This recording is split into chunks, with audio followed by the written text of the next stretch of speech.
Welcome to Interview with a Zombie. Today, Dr. Thomas Woods discusses his new book, Nullification. Dr. Woods holds a bachelor's degree in history from Harvard and his master's and PhD from Columbia University. And now, your host, a zombie.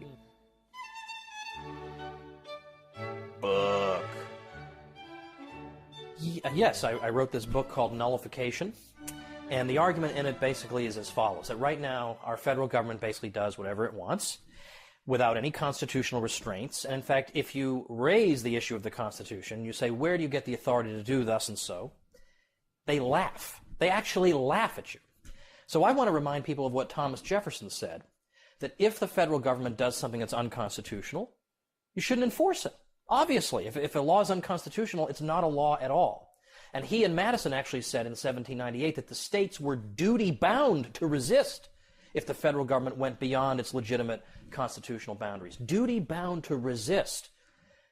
And as a matter of fact, you can summarize Jefferson's argument really in just one sentence, which is that if the federal government is allowed to have a monopoly on determining what its own powers are, we have no right to be surprised when it keeps discovering new ones. Neo-Confederate.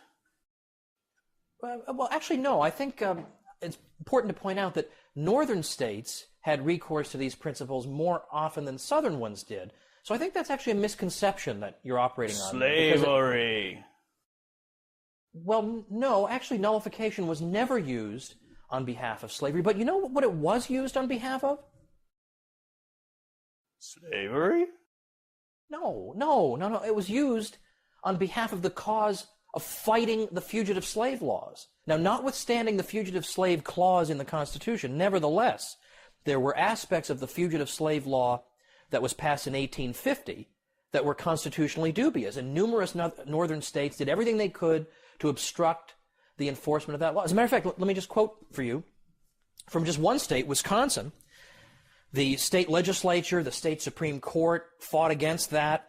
But here's just a handbill that was distributed on the streets of Milwaukee in the 1850s.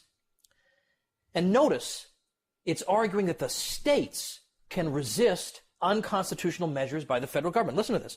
All the people of this state who are opposed to being made slaves or slave catchers and to having the free soil of Wisconsin made the hunting ground for human kidnappers, and all who are willing to unite in a state league to defend our state sovereignty, our state courts, and our state and national constitutions against the flagrant usurpations of U.S. judges, commissioners, and marshals and their attorneys, and to maintain inviolate those great constitutional safeguards of freedom, the writ of habeas corpus and the right of trial by jury, as old and sacred as constitutional liberty itself. And it goes on to say, all those who share these principles should gather for a mass meeting and take such action as the exigencies of the times and the cause of imperiled liberty demand.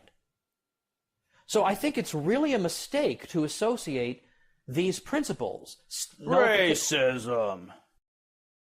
No, I mean, did you hear what I just said? I think it's very important to understand. This was used to defend blacks who had run away. Racism. Well, look, it's true. Racial oppression can occur at any level of government. When you're dealing with government, you're dealing with the most dangerous monopoly that has ever existed in history.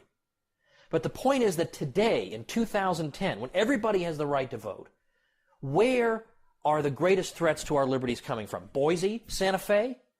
No, obviously not from places like that, but from Washington, D.C. As a matter of fact, look back to the 20th century. Where were the greatest outrages against the dignity of mankind perpetrated? In large centralized states. As a matter of fact, Hitler, for example. Hitler was... Yes, I know I said Hitler's name. But my point is that Hitler was a lifelong foe of states' rights because he saw states' rights as an obstacle to his exercise of absolute power. I mean, why wouldn't Hitler support states' rights? In fact, let me quote Hitler. This is Hitler from Mein Kampf, and I quote him in my book, Nullification. Here's Hitler saying the Nazis would totally eliminate states' rights altogether. And he goes on to say National Socialism, that's the Nazis, as a matter of principle, must lay claim to the right to force its principles on the whole German nation without consideration of previous federated state boundaries.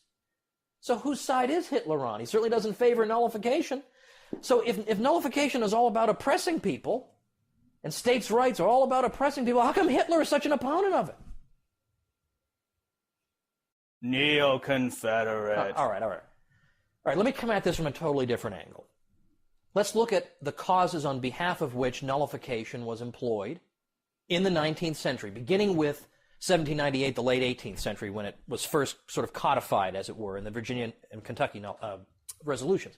What did Jefferson and Madison fight against in those resolutions? Well, they're fighting against violations of free speech by the federal government. So nullification is being used on behalf of free speech.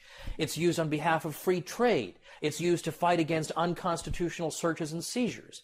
It's used to fight against the prospect of military conscription, to fight against the prospect of children being enlisted in the military without the consent of their parents. And as we've seen earlier, it was used to fight against the fugitive slave law. So it's a complete, when you use terms like neo-Confederate, which is just like one of these sort of zombie terms, well, pardon me, I withdraw that statement.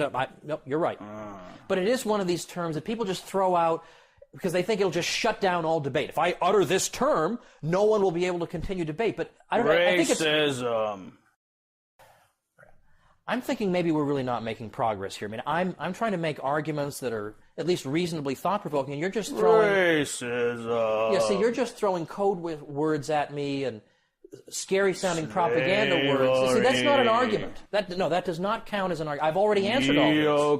No, that is not a substitute for an argument. You try to do this all the time to people, and this has got to stop. The zombies are doing too much of this. This has got to stop. We have to have real arguments. If you're just going to sit there and throw words at me instead of making an argument, I mean, if you're not even going to use your brain. Brains.